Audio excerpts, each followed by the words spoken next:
O Virgin Mother, daughter of thy Son, created beings all in lowliness surpassing, as in height, above them all, termed by eternal counsel preordained, and nobler of thy nature, so advanced in thee, that its great Maker did not scorn, himself, in his own work enclosed to dwell. For in thy womb rekindling shone the love revealed, whose genial influence makes now this flower to germinate in eternal peace. Hear thou to us, of charity and love, art, as the noonday torch, and art, beneath, to mortal men, of hope a living spring. So mighty art thou, Lady, and so great, that he who grace desireth, and comes not to thee for aidance, fain would of desire fly without wings. Nor only him who asks, thy bounty succors, but doth freely oft forerun the asking.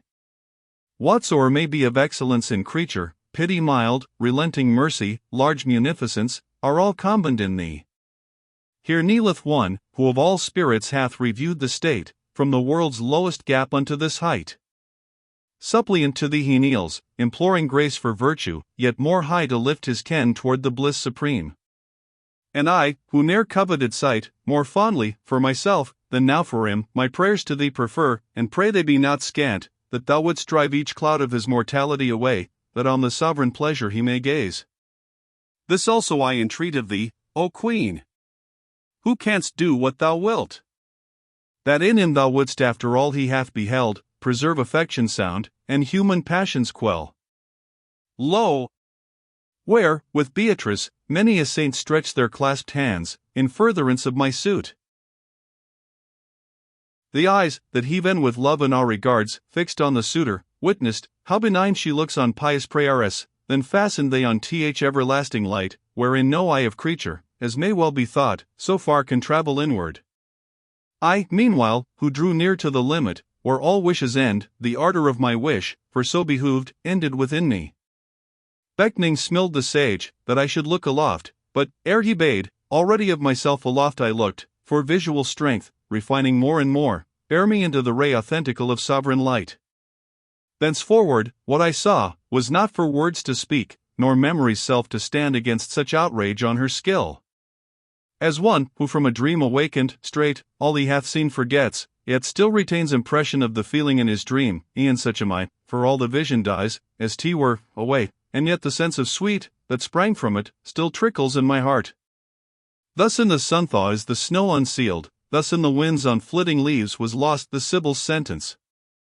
O eternal beam, whose height what reach of mortal thought may soar, yield me again some little particle of what thou then appearedst, give my tongue power, but to leave one sparkle of thy glory, unto the race to come, that shall not lose thy triumph wholly, if thou waken out of memory in me, and endure to hear the record sound in this unequal strain. Such keenness from the living ray I met, that, if mine eyes had turned away, methinks, I had been lost, but, so emboldened, on I passed, as I remember, till my view hovered the brink of dread infinitude. O grace, unenvying of thy boon, that gav'st boldness to fix so earnestly my ken on everlasting splendor, that I looked, while sight was unconsummed, and, in that depth, saw in one volume clasped of love, whatever the universe unfolds, all properties of substance and of accident, beheld, compounded, yet one individual light the whole. And of such bond methinks I saw the universal form, for that whenever I do but speak of it, my soul dilates beyond her proper self, and, till I speak, one moment seems a longer lethargy than 25 ages had appeared to that emprise, that first made Neptune wonder at Argo's shadow darkening on his flood. With fixed heed, suspense and motionless, wondering I gazed, and admiration still was kindled, as I gazed. It may not be, that one, who looks upon that light, can turn to other object, willingly, his view. For all the good, that will may covet, there is summed, and all, elsewhere defective found, complete. My tongue shall utter now, no more e'en what remembrance keeps, than could the babes that yet is moistened at his mother's breast. Not that the semblance of the living light was chined, that ever as it first remained, but that my vision quickening, in that sole appearance, still new miracles descried, and toiled me with the change. In that abyss of radiance, clear and lofty, seemed methought, 3 orbs of triple hue clipped in one bound, and, from another, one reflected seemed, as rainbow is from rainbow, and the third seemed fire, breathed equally from both.